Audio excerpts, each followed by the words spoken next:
Do you yearn for travel that involves outdoor adventure and learning? I do. I also have a passion for all things farming and agriculture. I've traveled to exotic jungles to learn about growing chocolate. I even once owned my own organic vegetable and sunflower farm. And now I'm planning my journey back to agriculture. Agritourism, defined as travel that involves some type of agricultural experience.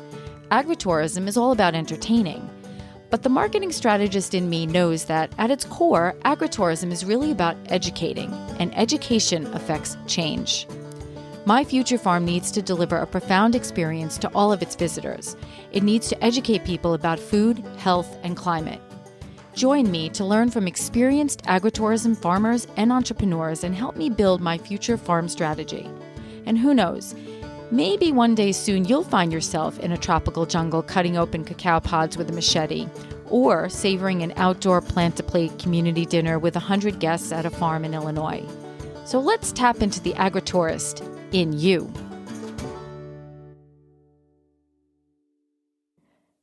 It was 2018. We left New York and it was 27 degrees Fahrenheit and mild. We arrived in Grenada a little over 4 hours later and it was 78 degrees, partly sunny and fairly humid. Earl, our driver, was awaiting our arrival. He drove us in his car to the countryside on the northwest side of Grenada. The roads were thin and very windy, with spectacular views of the Caribbean Sea. Houses were located on both sides of the road, some on stilts overlooking the water, and others embedded in the mountainside of green vegetation. This was the beginning of our agriculture adventure in Grenada. An hour later, we arrived at Crayfish Bay Organics, a 200-year-old 15-acre cacao farm. We met Kim and Lylette Russell, owners of the estate and Crayfish Bay Chocolate. Kim, a very entertaining, determined, and hard-working man of English descent, lived most of his life on the water in the Caribbean and most recently settled down in Grenada. Lylette was originally from Guyana, South America, and lived a good part of her life in St. Lucia. Kim and Lylette connected online and live and work their estate at Crayfish Bay. Their land produces cacao, bananas, plantains, oranges, nutmeg, cinnamon, allspice, guava, mango, passion fruit, grapefruit, avocado, starfruit, and much more. This trip to Grenada was truly an agricultural immersion and adventure, which included cacao growing, chocolate making, tree and farm-to-table food, spice tours, hiking, tons of exploring, and, most importantly, connecting with such dedicated people. These are the things that keep people coming back and visiting Crayfish Bay year after year. This is Jen Ross, and you're listening to the Agritourist Podcast. I hope you enjoy my conversation with Lylette Russell from Crayfish Bay Organics. So welcome. I'm excited. You know, it's funny. I was reading my blog posts about my trip to Grenada, and I was like, it brought back all these memories about my trip. Okay. So I want to start first at the begin. Like, I want to start with your story a little bit before you've bought the farm. Tell me about where you're from and how you connected with Kim, and then we'll move into the farm. I just want to learn a little bit about the history so we can bring people into the story. So tell me about you, where you're from. Okay, I'm from South America, Guyana, and I grew up in a bauxite town. Basically, I went to school in Guyana. Then I lived in the city for most of my life, Georgetown. Yeah, went to school, university there. Then I left Guyana in 2002 and lived in St. Lucia for 11 years. And now I live in Grenada, not 11 years. Yeah. So, yeah. I've been out of Guyana more or less like 23 or 2 years. So, wow. Okay. Yeah. So most of your time was in St. Lucia then. Well, I've been living in Grenada for 22 years. Yes. Yeah. But, sorry, for 11 years. Sorry. Yeah. I've been out of Guyana for about 22, 23 years. Yeah. So I lived in St. Lucia for 11 years. My son grew up there. and he still lives there. Okay. So how did you connect with Kim? Well, I think I told you I met Kim online, and he said he lived on a farm. I was still living in St. Lucia. He said he lived on a farm in Grenada. So I thought, all my life I worked in offices and so on. Let me try. My son was already grown enough to his own activities for his own life and school and so on, university. So I thought, why not? Let me try see what life is like on a farm. And I literally went to Crayfish Bay and fell in love with the farm for real. Well, you've been there, so you know. Yeah. And Grenada itself, over the years, you can't help but fall in love with that island. It's an amazing little island.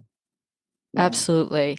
I want to talk about Grenada in a second. So how did Kim, I mean, how did he get into farming, especially, cacao farming? Like where was the connection there? Because his history was not really in farming, Yeah. correct?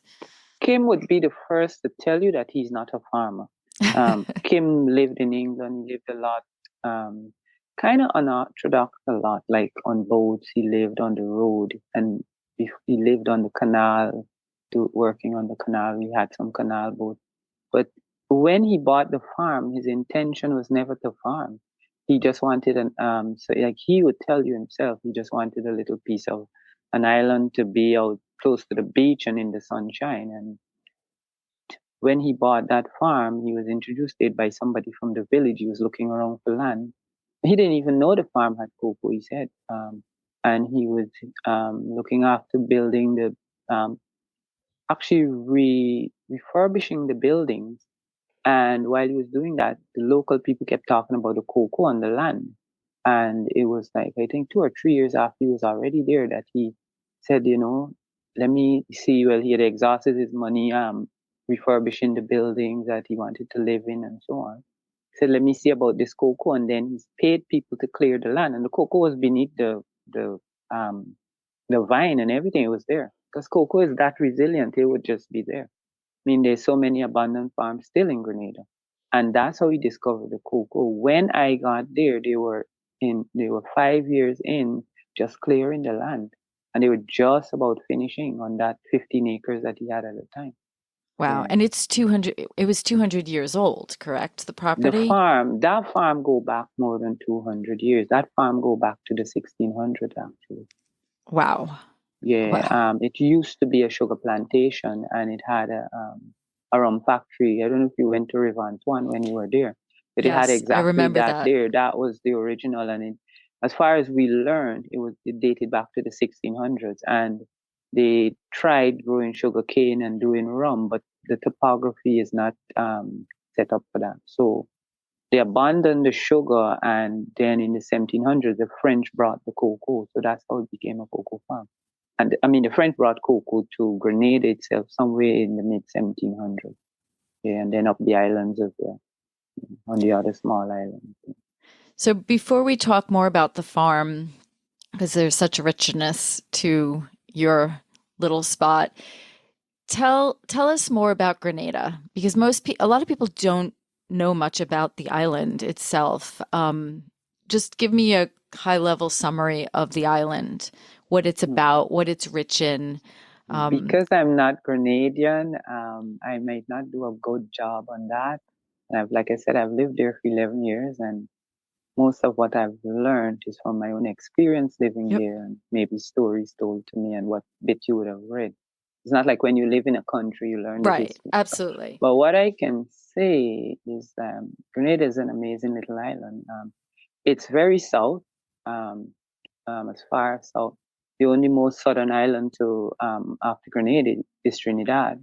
And so we don't get as much hurricane as the other islands, but when we get them real. Like Ivan, they are famous, Ivan, Janet, and then this most recent one, Earl. And so you're very south of the Caribbean islands. And the island is 21 miles long. It's a tri-island state. It's Grenada, Carriacou, Petit Martinique. So it's 3 islands.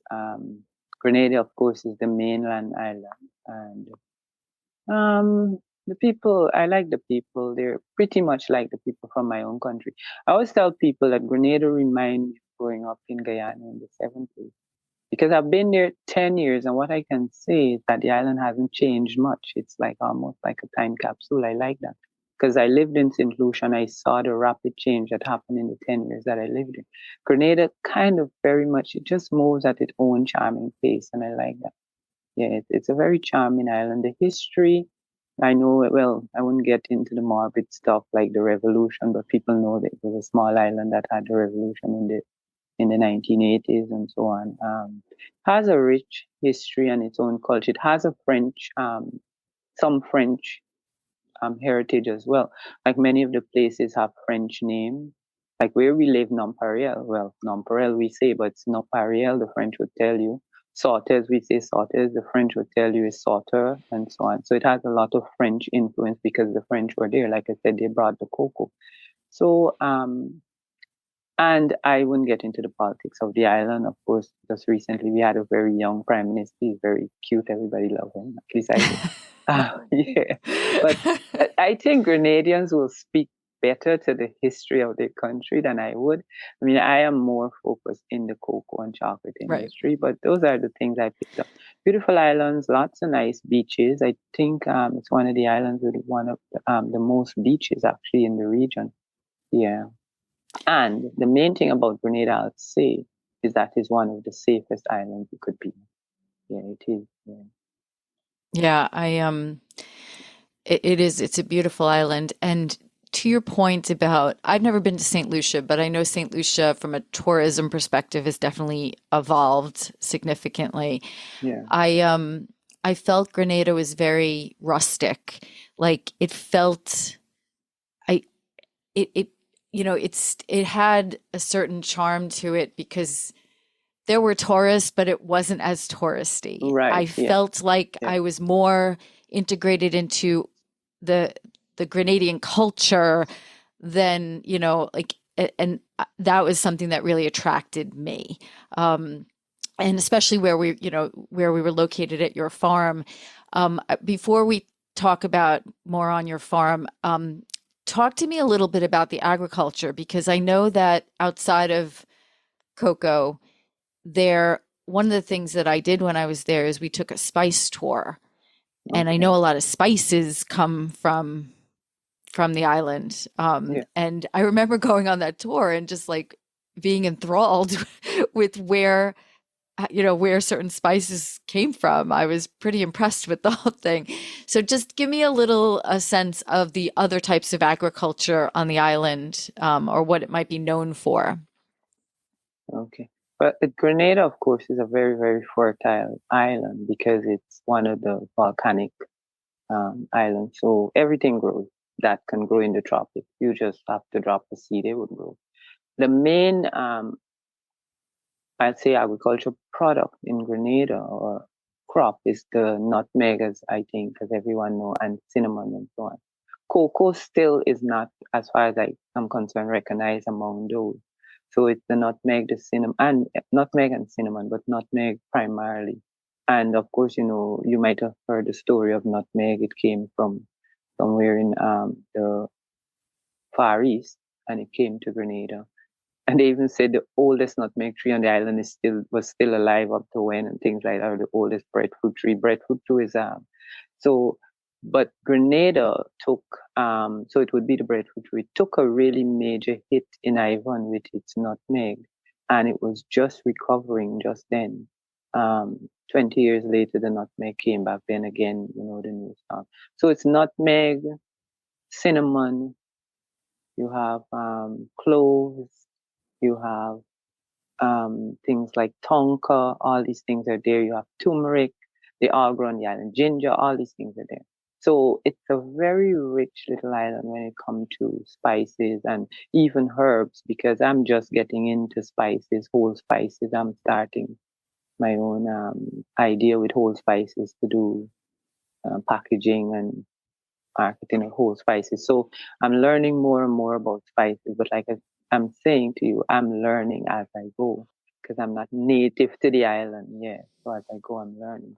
So the cocoa has now been given more recognition because of the chocolate industry that has started to develop there, which was started by Mud Green. Everybody know that the American who started the Grenada Chocolate Company, Mud Green, and he died. In the year I went there in 2013, I think he died. But since then, that company is about 25 years old. But since then, you have 4 or 5 other companies that started up. You have the Grenada Chocolate Company, you have Juve, you have ours, which is Crayfish Bay, and you have Belmont. Those are the major four, but you have small ones as well. There's Spice Island chocolate or something like that. There's a couple of, they come and go, small ones. But the thing is that more and more people feel confident enough to start making chocolate. There are people who are doing it off island as well. We have a friend, her family they have 2 farms, and she make a brand from the company in England. So the Grenada cocoa is being made into chocolate even in England. And we have a connection to the UK where Plum Street make Yep. chocolate with our cocoa as well. Yeah. Excellent. So about the spice, yeah. And in terms of agriculture, like you asked, well, every short crop that you can think of, there's breadfruit, there are things like that. And lots of bananas and suckers from that family, plantains and things like that. So it's a major, I would say it's a major agricultural hub for the size of it for that part of the world.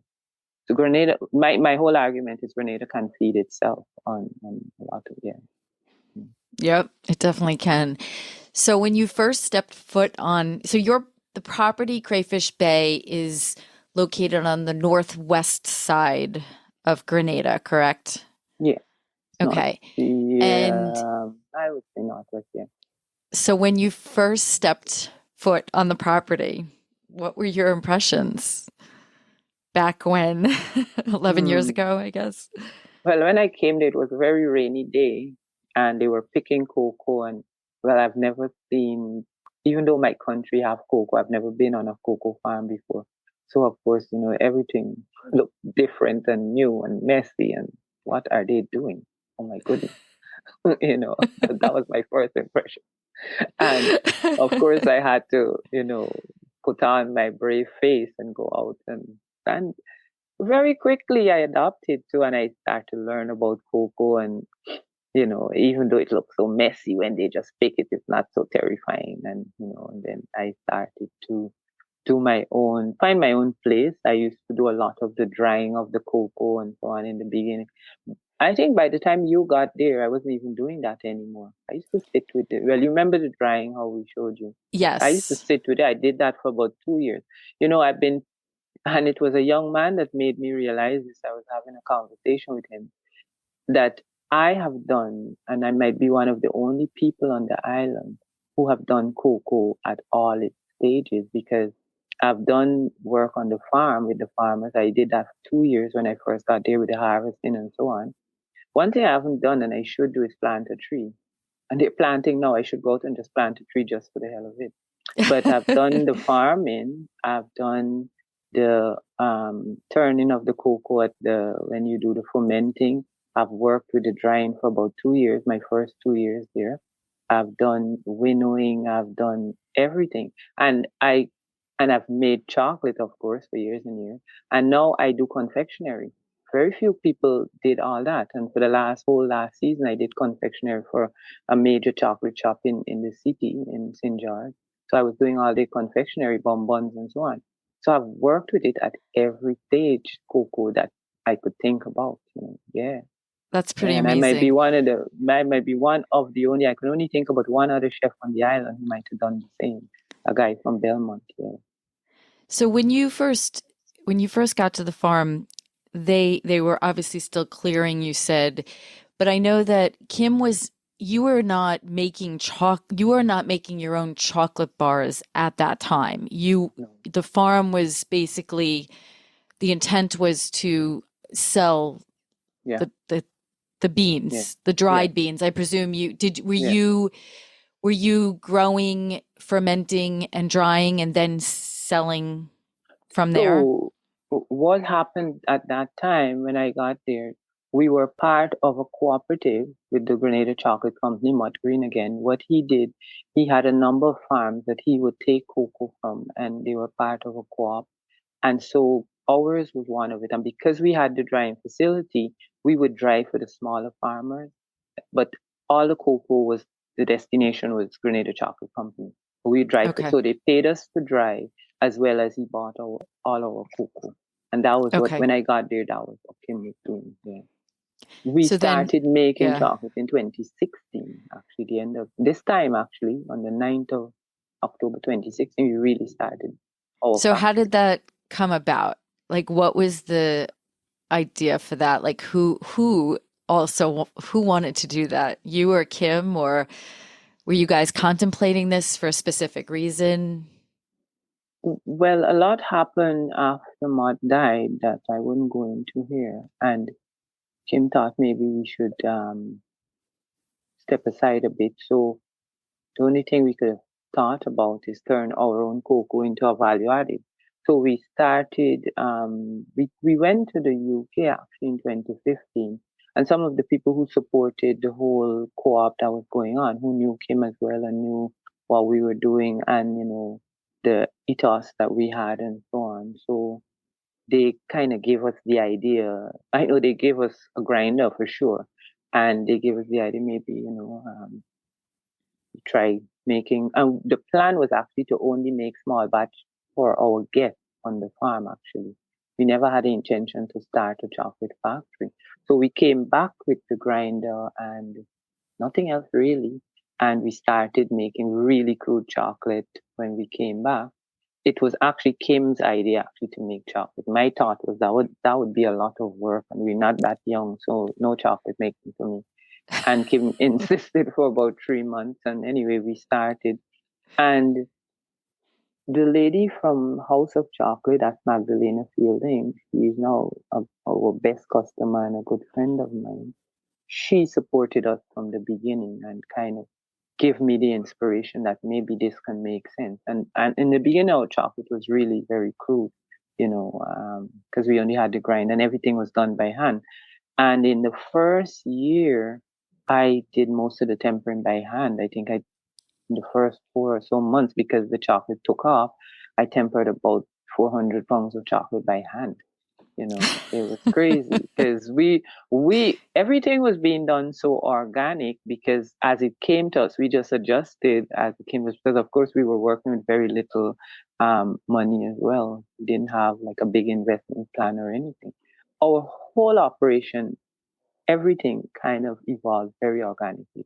People supported it, and to this day, we get people would send other people, and that's how our support base built. Even our Facebook page built organic. Like I tell people, like 90% of the people on our Facebook page are like yourself. They've been there, they came on a tour, or they visited. They know us. They've met us.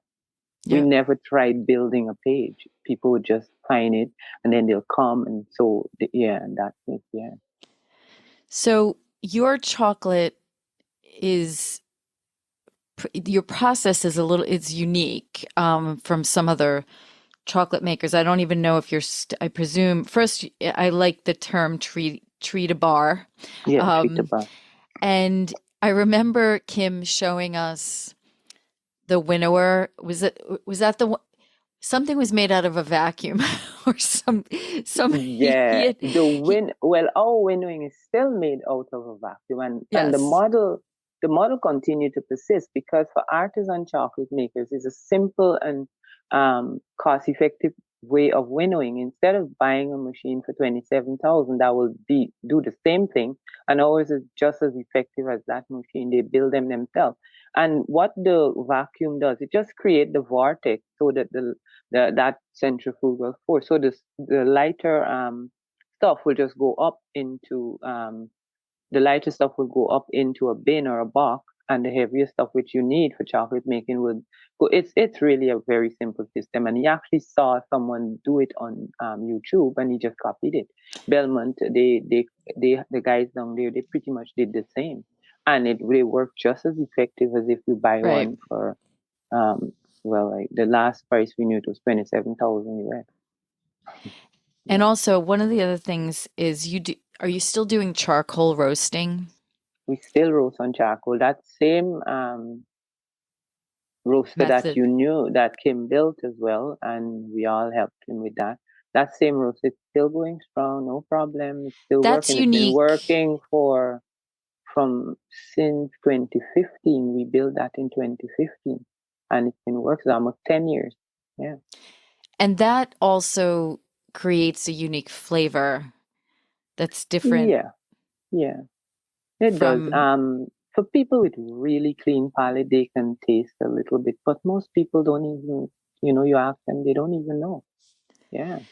so so you started producing bars, and what kind of bars were you producing at that time? So in the beginning, and I think for about 3 years, we did only a 75% dark. Because we're small batch, family owned, we try not to like reach the places that are unreachable for us. So for 3 years, we did that for the first 3 years. And after that, people kept asking about a milk chocolate. And the thought we had is that to set up an operation for milk chocolate would need more investment, because with chocolate you have to think about cross contamination, and yeah, so we thought no, so we did a coconut cream, which was easier for us. And the other thing we thought, that with all the specialty eating now, anyone can eat a coconut cream unless they hate coconuts. It's simple as that. If you Right. hate coconut, then you don't eat it. So we don't have to worry about dairy and this kind of thing. So we did a coconut cream, and then later Kim wanted to try a mint. I guess that's the British part of him. And so we do a mint on a smaller scale.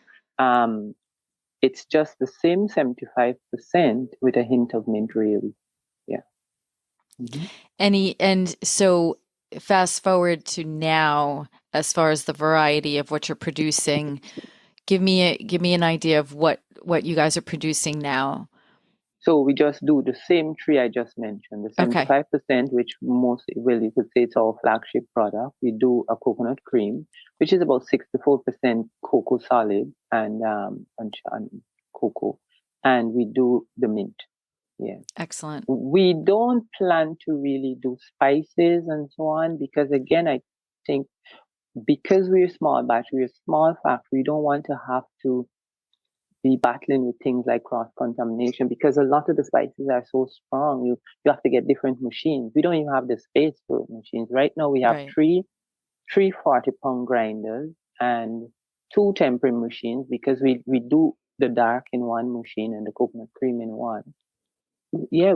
we can't even put the mint into a machine, because that would be a disaster all of it. So we do the mint by hand still. So Yeah. before I want to talk to you about distribution, and then I do want to talk to you about the property, because it is like what we're talking about, everything we're describing here happens at your farm. Yeah. There's no, which I think was so unique about this. So, you have this amazing 200-year-old cacao farm, 15 acres, and it's almost kind of like on a hill in a way. And then, you have your whole chocolate making facility, including the kitchen that you have created right on the farm. So it's an amazing experience. And the one thing that you also, so you have your home, and then you have some other facilities that people can visit, which is one of the places I stayed. So just describe the paradise that you've created for visitors, because I Okay. think the experience that you offer it is so powerful and life changing. Thank you. Well, we have our home is there. We have on to describe what's on the property. It's our home. It's the facility for fermenting, and we have, of course, the factory for sure. Then the drying shed, where you would find that type of setup on most of the old estates. The drying shed. Remember where we dry the cocoa, so that would Yep. take up a big space. Then we have the two houses. We have the little house. I don't remember which house you stayed in, and we have the tree house. We had the I tree house stayed and in no, in the little house. Yeah. I stayed in the one closer to your Yes, home. because Yeah. the tree house was, I think it was just finishing up its construction. So yeah, and so we have the two houses on Airbnb, and during the season they're always occupied. For, I mean, throughout the season we never get downtime with those houses. Even, excuse me, when the season gets slow, we still get people coming in. And over the years, the people who stay has changed a lot. We get a lot of retirees. They like to come and hang out on the farm and so on. Before we used to have a lot of young people would come, especially as volunteers. They would come and stay. And at that time, in the early days, we did what you call couch surfing, and we used to have a lot of couch surfers who would come by and they would help on the farm and so on. But now we get it's a total mix of people, older people, retirees, and we get some young people. We get families with kids, especially American families come with their children, and you have children running around. Yeah, and get quite a few European families as well. The children, kids like the place. I find kids like the place because of the open space. They run, they go up to the spring, they jump into the pond there, and they bathe, well, the river really. Yeah. So it's always activity happening there. And of course, we have the space for volunteers. So at any given time during the season, we have like 12 or so people on the property. Yeah. And that might include us, or even sometimes not exclude us, because sometimes you have families in both houses. You have Gabri in that house at the front. Remember Gabri? Did you meet Yeah. Gabri? Yeah, you have volunteers and you have us in our house. So yeah, any given time it could be up to 12 people staying there at the same time. That would include us. Yeah. Yeah. So it's always activity going on the property. And the nice thing is, what I find when people are staying in both houses, they get together and kind of make new friends and stay in contact even after they leave and so on. Yeah, yeah. Yeah, it was an amazing experience. Not just, first of all, the cacao farm itself has such, it's just, just being part of that. Uh, it's so charming. And I remember right across, like when you go down to the street, is right across the street's the water, correct? Yeah, the Like you sea is have, there. Yeah, yeah. sea is about Um, 100 yards from us. Yeah, yeah, I mean, we lovely. went, and then I remember hiking up into the cacao farm. And then one of my favorite parts is like, I remember some of the meals that you made for us. We were still cooking And then. callaloo soup Yeah. was Okay. Yeah. something that I Yeah. wrote about because Yeah. it's green. And when you look at it, although I like the color green, the color is not appealing as much, but when you taste it, it was one of the most delicious things I've ever tasted. And I know I finally found the callaloo plant, I guess, grows on the Yeah. island. Do you want to talk a little Yeah. bit about callaloo and the soup you made? Or Well, maybe Kim made? callaloo, Kim like to say it's part of the rhubarb family, but for us, it's just part of the ground provision family. And so beneath that, they have the leaves that come to the top, and beneath the ground, there's a root kind of, if you want to say, a root vegetable, or though one of those starchy things like potatoes. But that is a very local diet. It's a staple. The callaloo is very common, eaten by most of the people on the island, and they do different things with it. Like they would put it into the main dish, which is the thing that they cook with. What did they call it? The way they put all the provision and so in that oil down. That's oil down. Yes, oil down. So they use it a lot in the oil down. And the soup, even in the big hotels, you will get callaloo soup.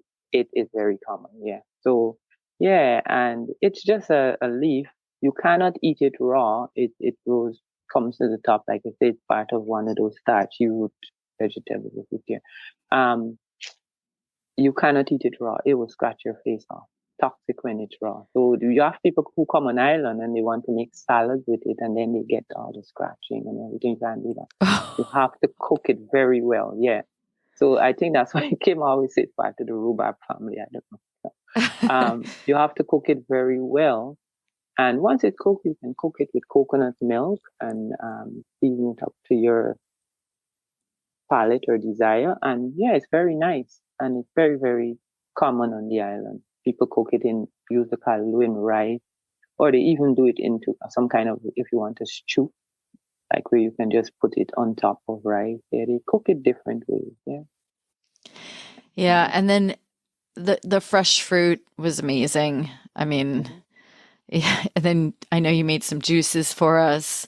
Um, but it eating from the land was so significant. I'll never forget going back to the airport and sitting in the airport waiting for the flight. And, you had it was all the processed food. And I was like, my stomach felt so good when I was there.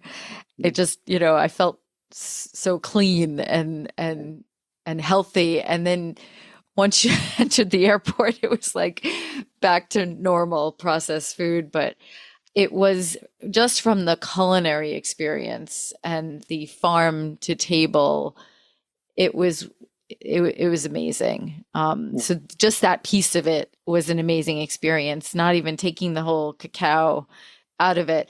You also, I remember, I believe you made us some type of chocolate drink, and it wasn't Oh, just, that's the cocoa tea.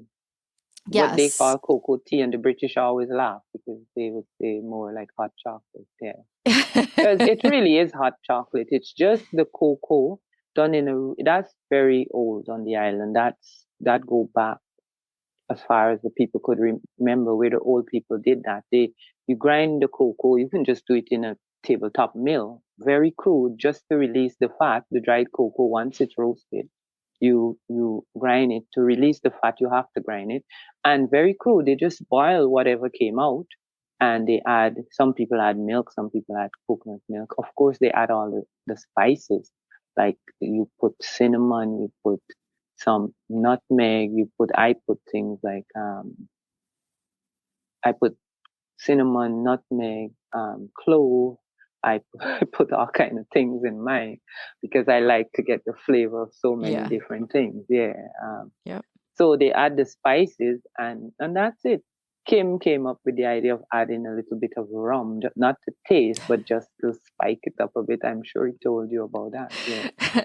I And know with he likes his regard to rum. fruit, yeah, fruit is um on the island, fruit for us is seasonal. Like I always think about other places where people do a lot of preservation of food because the season comes so quickly on the island and you have such a wide array of fruits. Nobody think about doing any preserve with anything because so you'd have the mango season. You have like we're coming into the orange, but because of the storm, we may not see many oranges because blossoms might have gone off of the tree. But November, December, January, every orange tree is just loaded, all the citrus. And by the time you get around to March, April, May, June, that's the mangoes. You have avocados, you have golden apples, and the seasons are like 3 months apart, quick, very quick. But you have such a variety all the time. You have pineapples. When I left, it was watermelon. I was eating watermelon like crazy. It wasn't cheap because of the storm, they thought I was crazy. I bought a watermelon for $53, but I really wanted to eat it, so I bought it. I'm saying it really quietly. I don't want anybody to hear. But I love watermelon. They were so luscious and they were everywhere. But right now the food is a bit expensive, but that's okay. Um, it's just a period that we have to go through because of that. But yeah, so there's such a variety all the time. I can't remember what time. If you tell me what time of year you were there, I could tell you. January, we were January, early February, So something in that time frame. there would have been a lot of citrus and even maybe things like watermelon might have been in the market. You might have had some avocados from the last year coming off. Yeah. So yeah, it's always something there that you Yeah, can have. Yeah, you have the it skin ups was, that come. When I left too, it was skin ups. We lost all the mangoes because the tree got shattered. But the mango season before the storm was amazing. I was just eating mangoes every day, every day, every day. Yeah. yeah, Mm. you just referred, I want to touch on that, the climate. You just were hit by, and it wasn't even the biggest storm. Yeah, But I know exactly. your trees, many cacao trees were impacted by the storm because I guess it was it was very dry beforehand. Yeah. It was. So you want to just explain what happened? Because again, the climate is having an impact everywhere. Mm.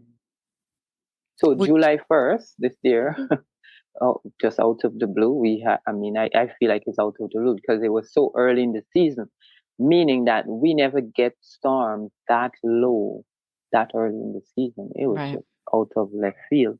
And that storm hit, what was the name? Storm Beryl. It was a very, I would say, small storm. It was small in terms of the circulation of that storm. And it was very short, in like 3 hours. And then all the trees. Very few buildings on Grenada went down. Very few. Caracou's the one who lost all the buildings, and Petit Martinique. But the trees, I'm still pondering why it impacted the trees so much. And like I told you, the only thing I thought about is because we were just coming out of that drought, and the trees maybe they weren't fully recovered from the drought, so they just fell over. Like everything was uprooted, uprooted, uprooted. That's repeated all over the north of the island. All these trees uprooted because the storm hit mostly north of the island. Yeah, and a strange thing as well. It in where you live in a valley. Remember, we're in a valley. It just impacted all the south-facing slope of the valley, not the north-facing slope. It was just very strange. Yeah. So we're dealing with that. We're planting a lot of trees because we lost a lot of trees. What saddened us a lot is that we lost the big, big 100-year-old shade trees that gave the cocoa the shade because cocoa need the shade. So now it's open and it's hot and there's no shade for the cocoa. So yeah, but it'll come again. Yeah, Yeah. took Yeah. a few years, but it'll come again. So talk to me about, your chocolate distribution. I know, we've talked about this through the years, and I know I can't get it here in the United States. But you sell a lot on the island, Yeah, correct? That's about I would say about 60 to 70% of our chocolate is sold on island. Well, maybe 80%. And in terms of exportation, we like I think I mentioned to you, we did that crowd farming out of Germany since 2020. yep. And yeah, we did that from 2020 through to this year. And but now we're back to 80% of chocolate being on the island. In terms of exportation, I would say most of our chocolate now go off island in suitcases. So I see that as an export. So we have that as an export because when people do the tours, even when people buy in the shop, most of it they take with them when they're going because remember it's stores. I remember last year we had about 600,000 cruise tourists on island, and I mean, I paid more attention last year for different reasons, but you can see the impact of how things from Grenada are exported. Even the Prime Minister made this funny joke that the storm that came was like the tourists. It came and it took all the cocoa and nutmeg. He literally made that joke, yeah. Oh. Because that's how the tourists are. They come and they take all the spices. They come and take the spices, yeah, and the chocolate, yeah. So a lot of the chocolate is still exported, but indirectly in people's suitcases. In terms of our direct export, we're not doing any direct export right now. Told you like the setback we had with the German export is that the people love the chocolate, the people are buying the chocolate, but we as a small family owned factory, we cannot keep up with the change in bureaucracy. It because it impacts us in the sense that they would change things and then we would have to change the packaging. It's not cost effective for us to just spend $20,000 on packaging and then they change something. I don't know. I think just maybe you have to add some logo or something. What would we do with that packaging? And Right. they're very strict with the rules there. So the person we were working with, our contact person there, we told her we wouldn't do it anymore. So we stopped that. Okay. Even for our certification, it got so difficult every year. It's going up and up. Just to certify our little farm was rising up to $8,000 and things like that. It doesn't make any sense. Are you talking about As the organic the certification? organic Oh, really? certification, yeah, That it's expensive? it's Wow. getting more every year. And as a small operation, you have to wonder how much Value? sense does that make? I mean, we are organic regardless because that's our ethos and we eat from our farm, so we have no intention to spray anything. Now we have to prove that we are organic by doing the certification out of Germany, and every year just gets more expensive. Doesn't get That's cheaper though. crazy. Yeah, it's crazy. Yeah, so yeah, and that's where small businesses struggle, and there's nobody you can sit and talk to and say, these are struggles, but you change this rule or that rule, We just have to suck it up and keep going. Yeah. Yeah. So from a business perspective, so you have your rentals, your experience that you offer. You are selling chocolate on the island, like you said, about 80% of the chocolate you're producing, you're selling on the island. You have the suitcases that go out Yeah, full of most chocolate, of our which are travelers go. basically from your tourists and your visitors and stuff, and friends and family, I'm sure. Um, and people like me. So when you come visit, Yeah, I tell you yeah, to bring. yeah.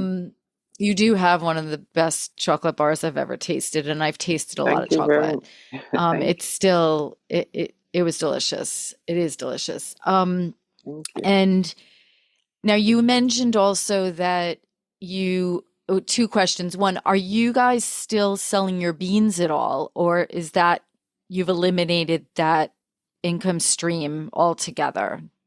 We only sell to that very same company we told you about back then, Pump Yeah, Street in England, and we can't even guarantee him any cocoa next year based on what has happened.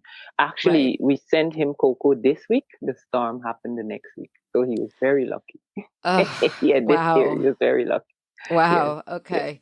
yes. And so outside, and then you said you were doing truffles and some confectionery.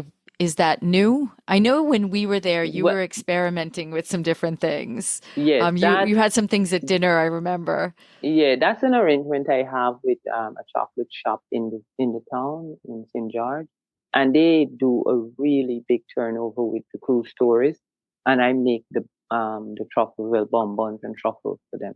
That's just an arrangement. It doesn't even so much come per se under the Crayfish brand. Other Okay. than that, I use our chocolate to make it. Yeah, You do use your chocolate. yeah, Okay. yeah, yeah. I use Okay, our I gotcha. So are there any other income streams that you guys have developed from, from the farm, I guess? well, no, just the two.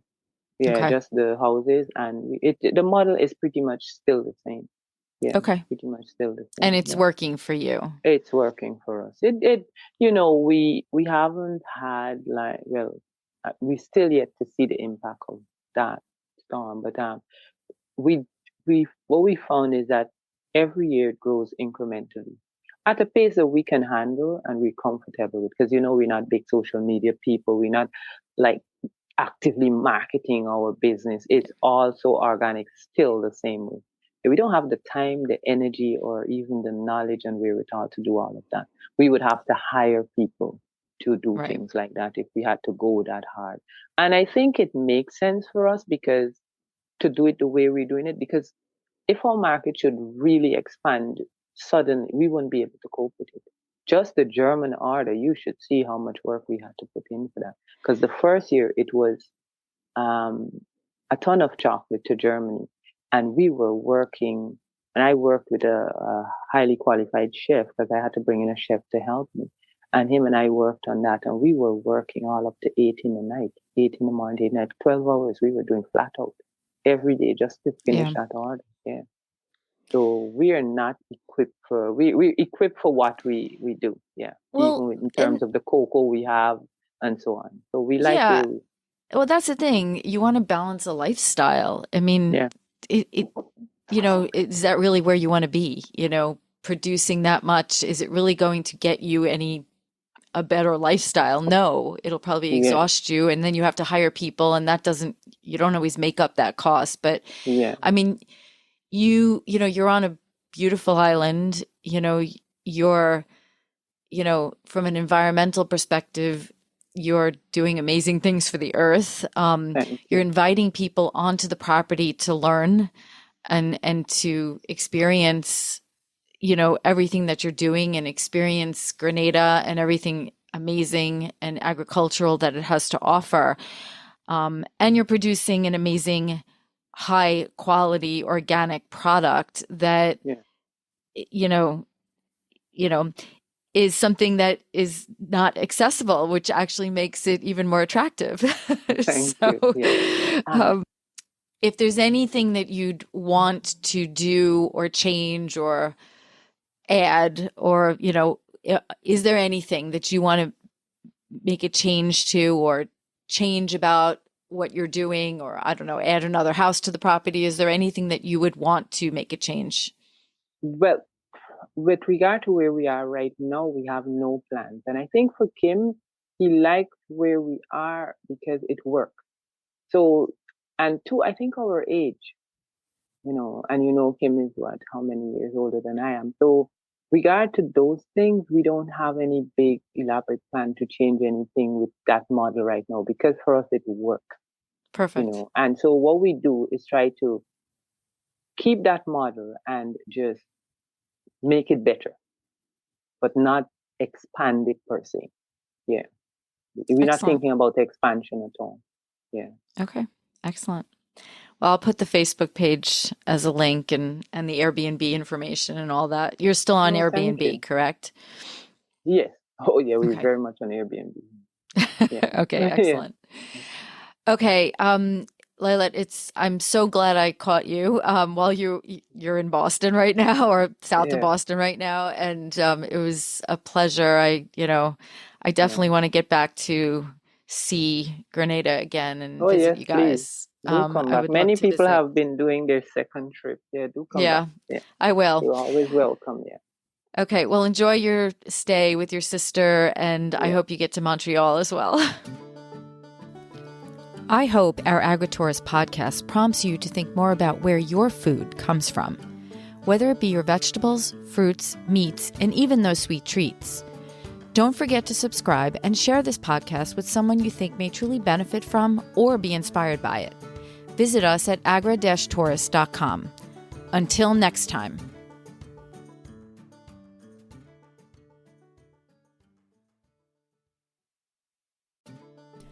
As we are learning from many of our farmers and entrepreneurs, strong connections help propel our visions.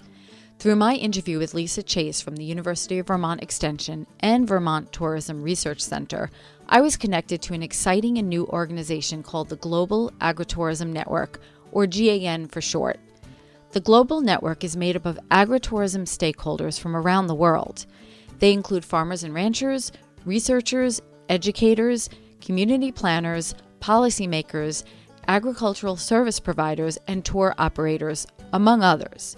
It is currently free to join, so if you have any interest in agritourism, check them out at agritourism.eurac.edu/GAN, or just Google Global Agritourism Network.